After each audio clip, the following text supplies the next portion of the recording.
এই মুহূর্তে পাওয়া আবহাওয়ার সবচাইতে বড় খবর। সপ্তাহের শেষ কোন কোন জেলায় সব থেকে বেশি বৃষ্টি হবে জানিয়ে দিল আবহাওয়া দপ্তর। তো বিস্তারিত জানতে বন্ধুরা ভিডিওটি সম্পূর্ণ দেখবেন এবং ভালো লাগলে একটা লাইক এবং সাবস্ক্রাইব করে পাশে থাকা বেল আইকনে প্রেস করবেন এমন লেটেস্ট ভিডিও সবার আগে পড়ার জন্য। তো বাংলা থেকে বিদায় নিচ্ছে নিম্নচাপ। আবহাওয়া দপ্তর বলছে এই নিম্নচাপ তৈরি হয়েছিল ওড়িশা ঝাড়খণ্ড পেরিয়ে ছত্তিশগড়ের দিকে চলে গিয়েছে।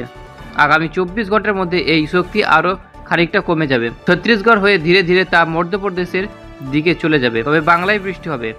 এদিন 8 জেলায় বৃষ্টির সম্ভাবনা বেশি থাকছে। শুক্রবার থেকে বৃষ্টির পরিমাণ অনেকটাই কমবে বলে আবহাওয়া দপ্তর বলছে। মৌসুমী অক্ষরেখা বর্তমান ওড়িশার উপর অবস্থান করছে। জয়সলমীর, কোটা, গুনা, জব্বলপুরের পর ছত্তিশগড়ের উপর দিয়ে গোপালপুর থেকে দক্ষিণ পূর্ব দিকে এগিয়ে পূর্ব মধ্য বঙ্গোপসাগর পর্যন্ত বিস্তৃত।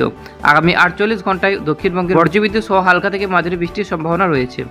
বিক্ষিপ্ত বৃষ্টির সঙ্গেই উপকূল ও পশ্চিমের জেলাগুলিতে ঝোড়ো হাওয়ার দেখা দিতে পারে। বৃষ্টির সঙ্গে এই সপ্তাহে তাপমাত্রা 3 থেকে 4 ডিগ্রি, এই সঙ্গে আর্দ্রতাজনিত অস্বস্তিকর বজায় থাকবে। শুক্রবার তুলনামূলকভাবে 4 জেলায় বৃষ্টির সম্ভাবনা বেশি থাকবে। দক্ষিণ 24 পরগনা, পূর্ব পশ্চিম মেদিনীপুর, ঝাড়গ্রাম বৃষ্টি বেশি হতে পারে। শনিবার ও রবিবার কিছু কিছু জেলায় বৃষ্টি হতে পারে। সোমবার ফের বজ্রবিদ্যুতের সম্ভাবনা একটু বাড়বে বলেই পূর্বাভাস দিয়েছে আবহাওয়া দপ্তরের থেকে। তুলনামূলকভাবে বেশি বৃষ্টির সম্ভাবনা হতে পূর্ব পশ্চিম বর্ধমান, বীরভূম, মুর্শিদাবাদ, নদিয়া, উত্তর 24 পরগনা। মঙ্গলবার বিক্ষিপ্তভাবে বৃষ্টি চলবে।